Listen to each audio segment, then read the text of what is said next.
வடகோடியில் உள்ள எதிரிகள் துரோகிகளை பயன்படுத்தி தமிழ்நாட்டிற்குள் நுழைய பார்ப்பதாக முதலமைச்சர் மு.க.ஸ்டாலின் விமர்சித்துள்ளார். கள ஆய்வு பணிக்காக விழுப்புரம் சென்ற முதலமைச்சர் மு.க.ஸ்டாலின் பொதுமக்களை சந்தித்து கோரிக்கை மனுக்களை பெற்றார். ஆட்சியர் அலுவலகத்தில் இருந்து தெய்வானை அம்மாள் மகளிர் கல்லூரி வரை முதலமைச்சர் நடந்து சென்ற நிலையில் அவரை அப்பா என்று வாஞ்சையோடு அழைத்தனர் மாணவிகள்.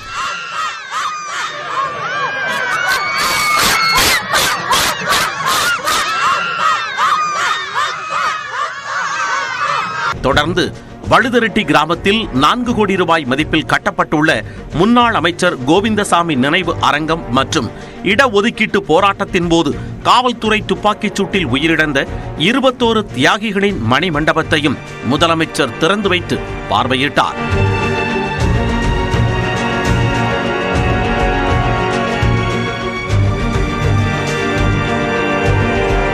விழுப்புரம் மாவட்டத்தில் 133 கோடி ரூபாய் மதிப்பீட்டில் 116 திட்டப்பணிகளுக்கு அடிக்கல் நாட்டிய முதலமைச்சர் மு.க.ஸ்டாலின் 425 கோடி ரூபாய் மதிப்பிலான முடிவுற்ற 231 திட்டப் பணிகளை துவக்கி வைத்தார்.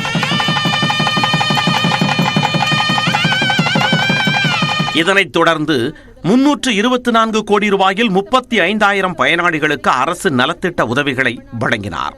விழாவில் உரையாற்றிய முதலமைச்சர் சாத்தனூர் அணையின் உபரி நீரை நந்தன் கால்வாய்க்கு கொண்டு செல்ல 304 கோடி ரூபாய் நிதி ஒதுக்கப்படும் என்பன உள்ளிட்ட 11 அறிவிப்புகளை வெளியிட்டார். கண்டமங்கலம் ஊராட்சி ஒன்றியத்தில் சங்கராபாணி ஆற்றின் குறுக்கே பழுதாவூர் அருகில 30 கோடி ரூபாய் மதிப்பீட்டில் தடுப்பணை அமைக்கப்படும்.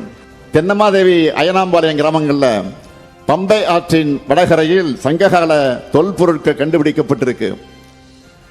இந்த பகுதிகளில் தொடர்ந்து அகழ்வாராய்ச்சி பணிகள் மேற்கொள்ளப்படும். திட்டங்களுக்கு தடையாக இருக்கும் நிதியை சரி செய்வதுதான் திமுக ஆட்சியின் கடமை என்று கூறிய அவர் மக்களுக்கு நன்மை செய்தால் எதிர்க்கட்சிகளுக்கு பிடிக்காது என விமர்சித்தார். யாருக்கும் யாரும் அடிமை இல்லை, எல்லாருக்கும் எல்லாம். இது திராவிட கருத்தியல். எந்த சூழலையும் சமரசம் செய்யாம செயல்படுத்தி காட்டுறதுதான் இந்த முத்துவேல் கருணாநிதி ஸ்டாலினுடைய வாழ்க்கை பயணம். என்னை பொறுத்தவரை என்னை முன்னிலைப்படுத்தி நான் அதையும் செய்வதில்லை, தமிழ்நாட்டை முன்னிலைப்படுத்தி தான் நான் செயல்பட்டுக் கொண்டிருக்கிறேன். அதனால்தான் நம்ம ஆட்சியை திராவிட மாடல் ஆட்சின்னு நெஞ்சை நிமிர்த்தி நான் சொல்றேன். திராவிடம் தான் நமது தாய் நிலத்துக்கு தமிழ்நாடுன்னு பேச விட்டுச்சு. திராவிடம் தான் இந்த நவீன தமிழ்நாட்டை உருவாக்குச்சு. வடகோடியில் உள்ள எதிரிகள் துரோகிகளை பயன்படுத்தி தமிழ்நாட்டிற்குள் நுழைய பார்ப்பதாகவும் முதலமைச்சர் விமர்சித்தார். திராவிடம் இருக்கிறதுனால தான் நாட்டோட பிற்பகுதியில் இருக்கிற மாதிரி ஆதிக்க சக்திகளோட பிற்போக்கு கும்பல்களை தலை தூக்க முடியல. அதனாலதான் போலிகள் துரோகிகள் துணை கொண்டு எதிரிகள் பலைமுனை தாக்குதல் நடத்தி சோர்ந்து போறாங்க.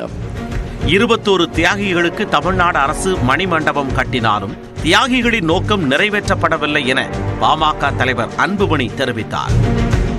வன்னியர்களை ஓட்டு வங்கியாக மட்டுமே முதலமைச்சர் பார்ப்பதாகவும் அன்புமணி குற்றம் சாட்டினார்.